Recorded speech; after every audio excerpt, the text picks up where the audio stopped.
What's going on? What's going on? Shiv here from the Getaway Car. You guys might know me from the name Shiv from the Shadow.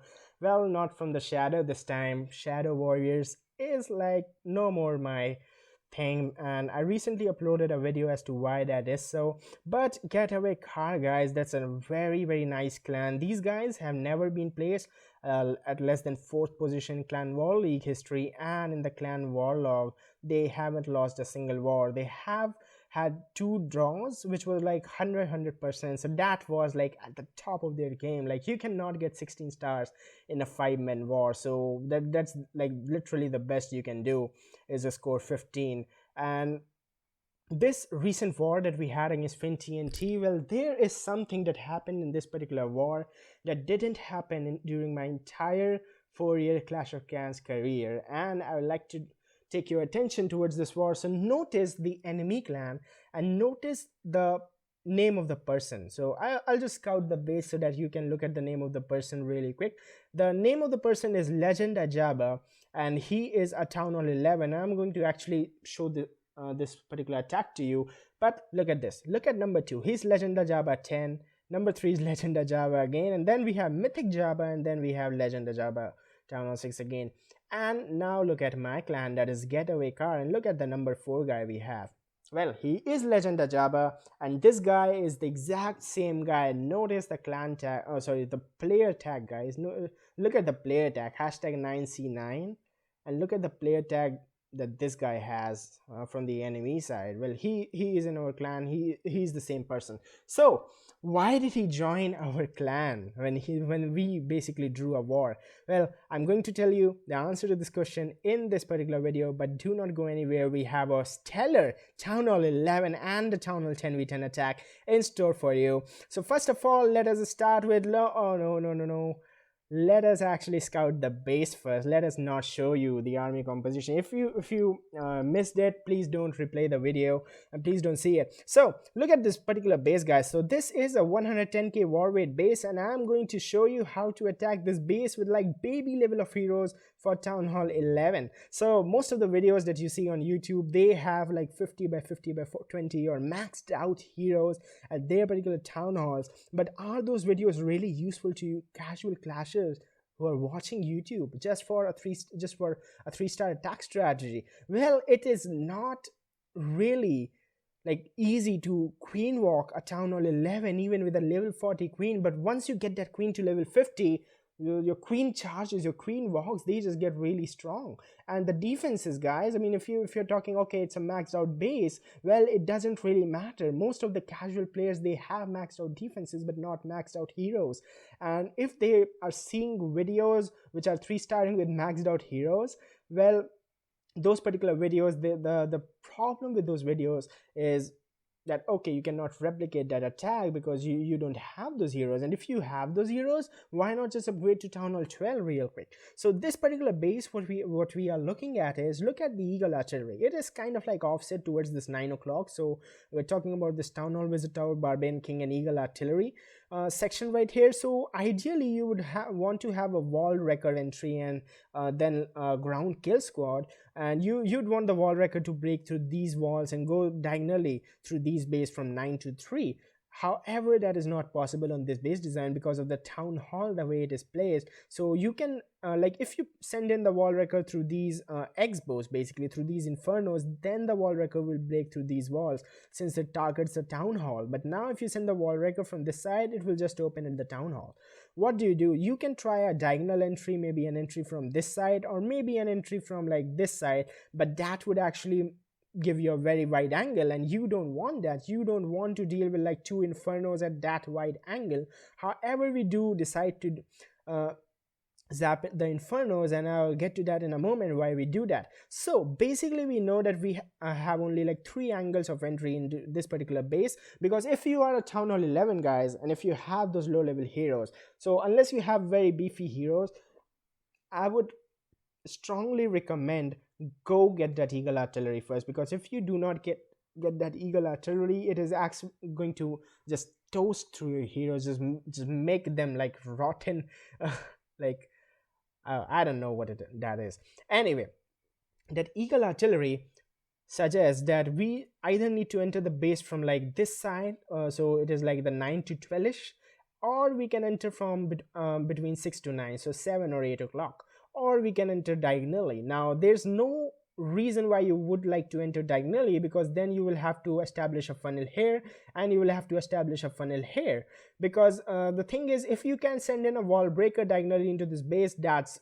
sorry, a wall wrecker, that's good, but you cannot, right? So basically that eliminates this diagonal possibility, and now you have two possibilities here: either come from this section or come from this section.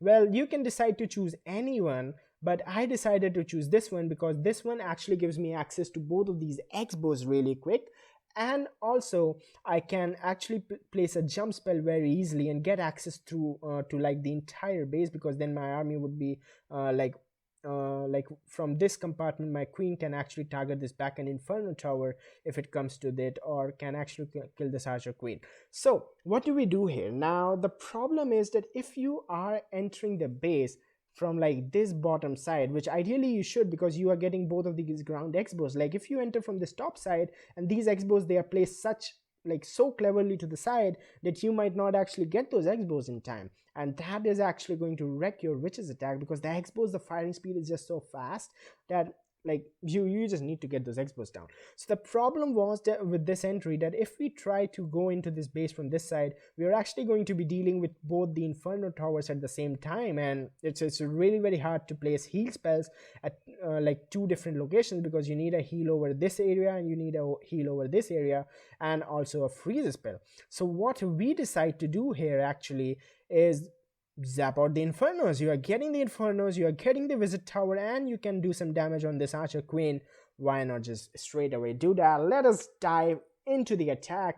So we are looking at a person with 43, 41, and 17 heroes going against a person with 50, 50, 20 heroes. So that is one of your casual wars, and I don't even have max golems into this one. I have level 5 golems in this account, and I need to use a power potion. So waiting for this queen to sort of step in right on top of that inferno tower, and then use a quake and those 4 zap spells, get that inferno, get that visit tower out of the way, and notice the funnel. So I got a dead zone here, and now if I actually just funnel these defenses, which I will do using a siege barrack, what will happen is that my army will actually like go into this base and into these final expos. So actually, sorry for pausing the video, but that was a point that I would like to make here. So notice how we have a siege barrack and 4, and also notice this troll Tesla, guys. So whenever you are attacking a base with mass witches,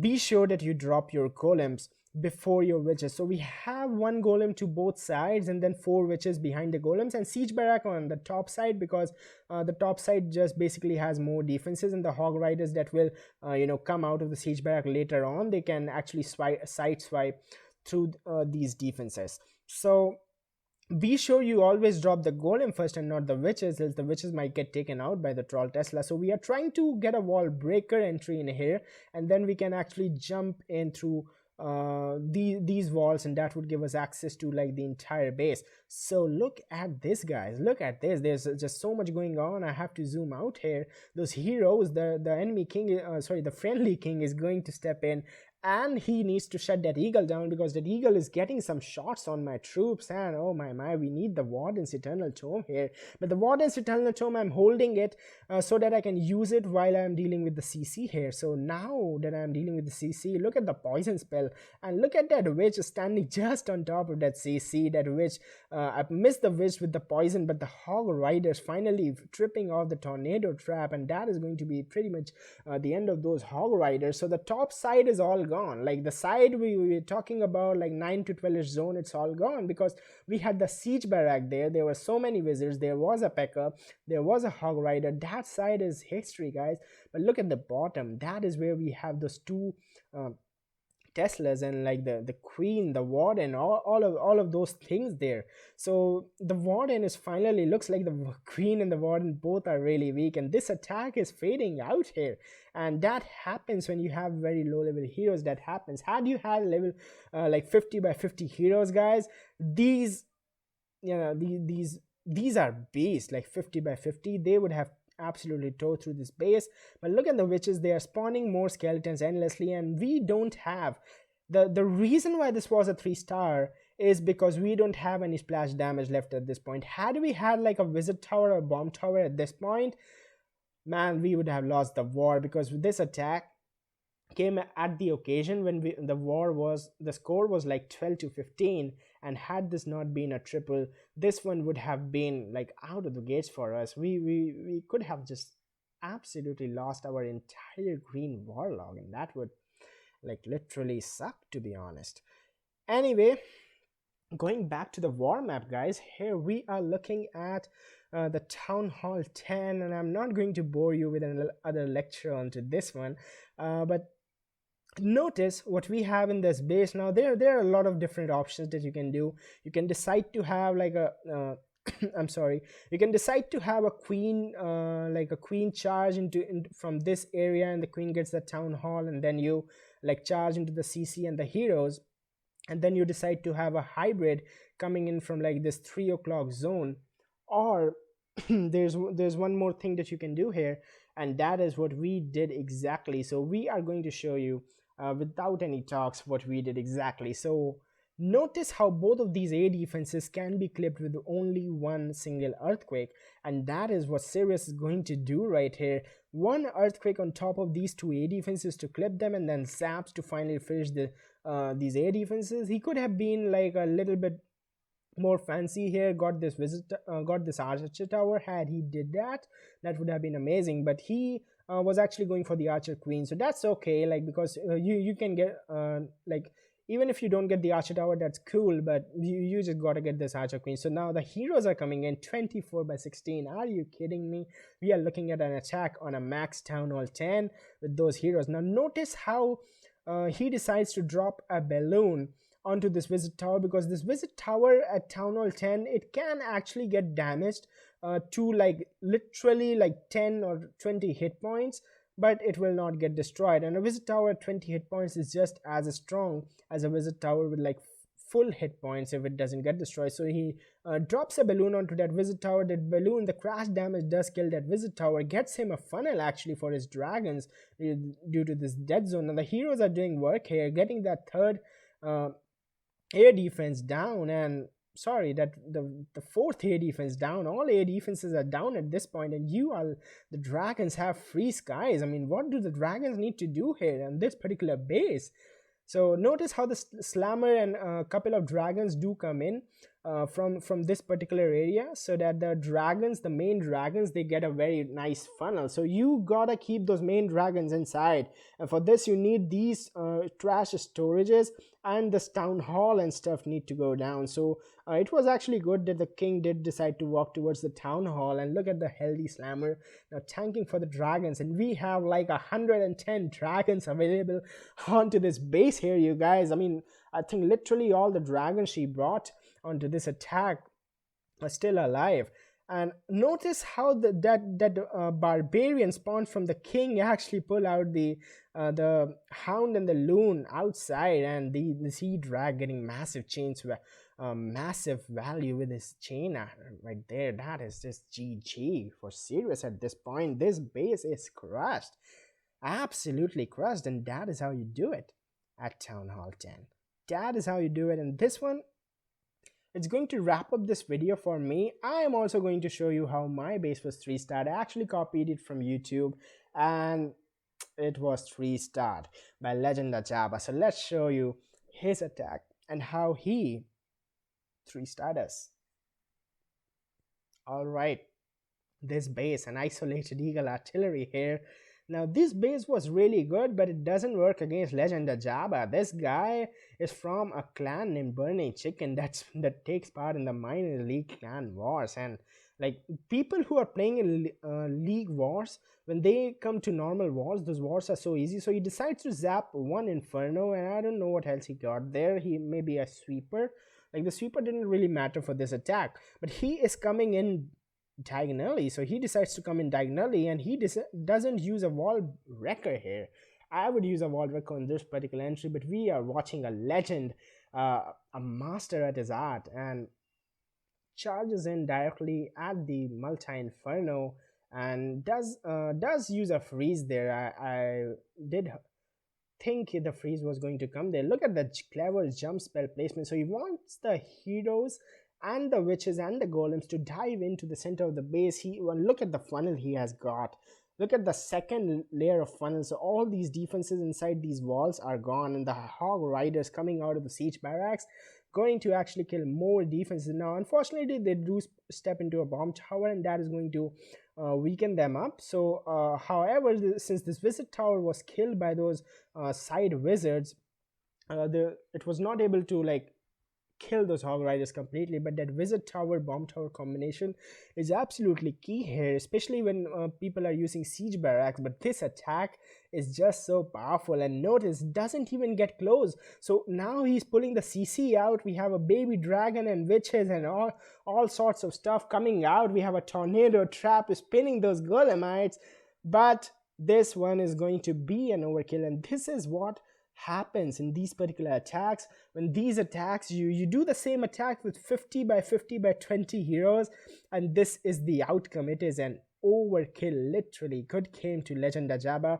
and thank you for joining our clan. We hope we could offer the best we have, and if any of you would like to join Getaway Car, you can actually apply through our Discord server. The link is in the clan description that you are seeing on your screen. And look at our war log. We don't have any losses. Thankfully, we did manage to draw that war against Legend Ajaba. No losses here, only victories and only draws. I mean, there's nothing much, and looks like we are going to win this war as well. So that would wrap up today's video, and I hope I can keep up with the pace and the content that is evolving. 2 years, and I have been away from the clash scene, and now when I come back, I notice all of these new all of this new stuff. We have the super troops, we have those siege. I don't know what else to say. Like we have these clan war league medals, we have these hero skins. That is absolutely amazing. So anyway, guys, good luck, happy clashing.